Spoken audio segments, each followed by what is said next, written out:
Have you ever wondered why you still feel like a failure, even when you've checked off everything you were told would make you successful?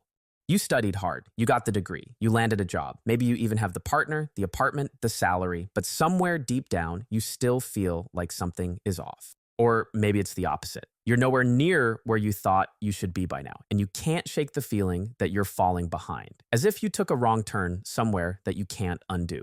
This matters because so many people live trapped in silent comparison, measuring their lives against templates that were never designed for them in the first place. And the cost of that isn't just low self-esteem. It's a life of hesitation, guilt, confusion, and sometimes complete emotional paralysis. So today, we're going to try to unpack what might actually be going on when you feel like a failure, and more importantly, what to do with that feeling. Let's start with a concept that might feel strange at first, but tends to click with people once they reflect on it. Think about your life as an RPG, a role-playing game. You were born with a specific set of stats, maybe high intelligence, low charisma, maybe great creativity, but poor focus. Or maybe your childhood gave you a few early skills, like caretaking or people-pleasing, because those were what you needed to survive. The point is, everyone you meet is playing their own version of this game. Different starting zone, different difficulty setting, different skills and class, and most importantly, different storylines.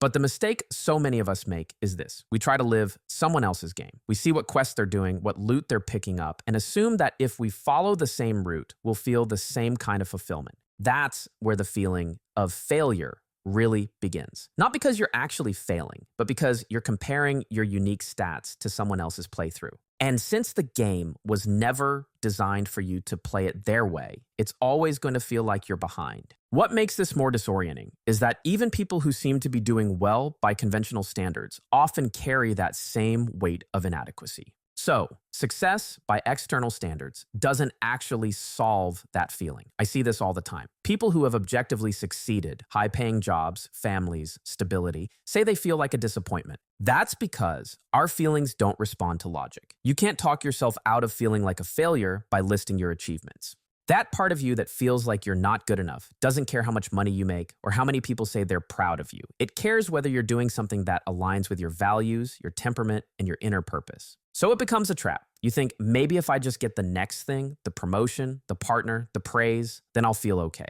And maybe it helps for a little while. But then the doubt creeps back in because you're still not playing your own game. And after all, if that game doesn't fit, I think it's worth asking why we keep playing it. One of the biggest sources of this problem is the idea that there's only one right path: school, college, job, marriage, house, retirement.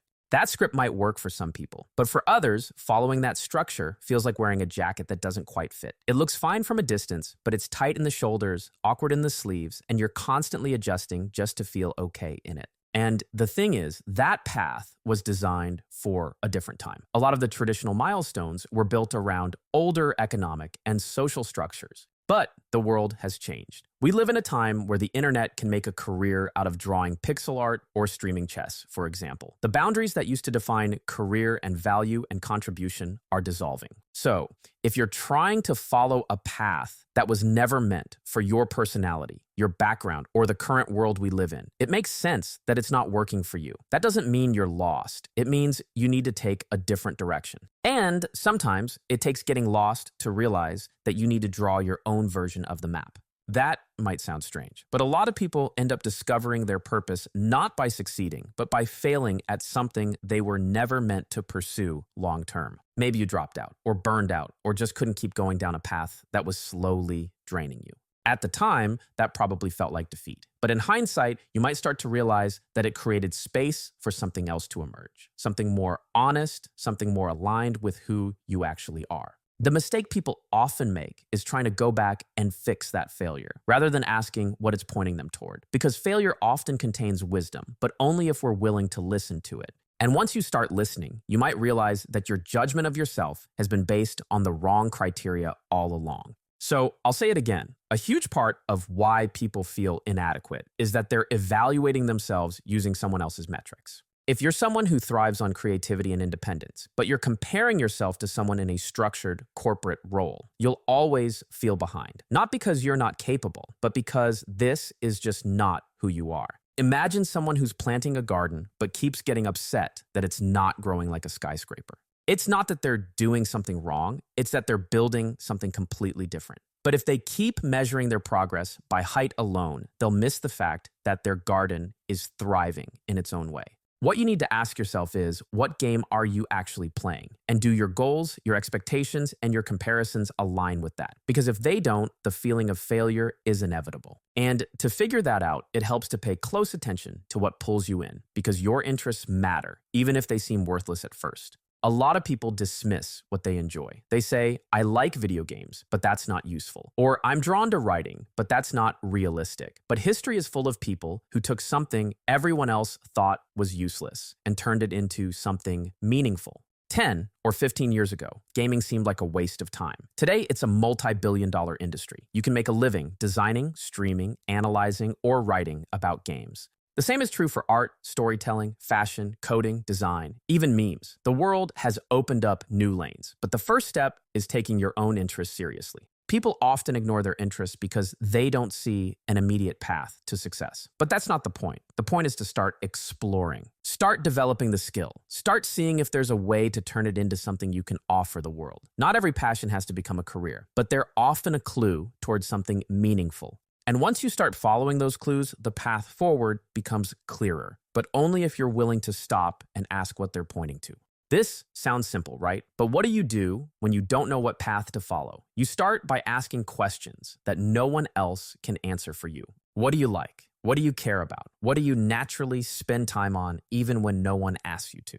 These might seem like small or vague questions, but they're incredibly important because your deeper sense of duty or purpose doesn't usually appear in the form of a job title. Your sense of purpose starts as a subtle pull, a curiosity, a moment of energy in the middle of a tired week, a piece of content you can't stop thinking about, or a topic that lights you up in a way nothing else does. If you never stop to notice those things, you might spend years trying to squeeze yourself into roles that don't fit, while completely ignoring the clues your life is giving you about where you actually belong.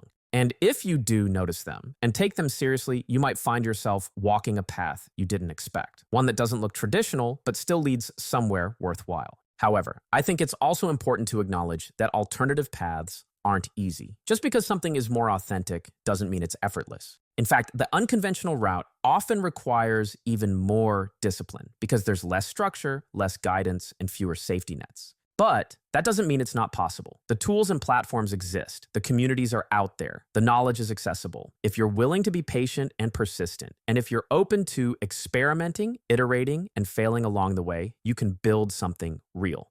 People get discouraged because they think if it were the right path, it would feel easy. But that's not how it works. The right path still involves hard work. The difference is that the hard work feels worth it. Here, the key to your progress is going to be self-acceptance. Because after spending so much time navigating a path that doesn't resemble anything traditional, it's easy to start doubting not just the road you're on, but the person walking it. Maybe you've chosen something unconventional. Maybe you've let go of something that once seemed safe. Or maybe you're still figuring things out in a world that doesn't offer many clear signs. That uncertainty, when left unexamined, often turns inward. We stop questioning the system and we start questioning ourselves. And maybe the most important piece of all this is learning to accept who you are, as you are. It means starting from a place of honesty. It means recognizing your strengths, your weaknesses, your weird quirks, your limitations, and your gifts. So many people waste years trying to become more like someone else. More productive, more disciplined, more extroverted, more stable. But very few people stop and ask what kind of life actually fits them. If you can accept the character you rolled with all its flaws and talents, you can finally start to build a life that makes sense. So if you feel like a failure, consider the possibility that you're just playing the wrong game. Maybe you're using someone else's map, someone else's scorecard, someone else's goals. The more you try to succeed on their terms, the further you get from your own. Start with where you are. Start with what you care about. Start with the character you rolled and begin playing your RPG, not someone else's. That's where things start to change. Thank you guys for listening. I hope this conversation was helpful. Take care, and I'll see you in the next one.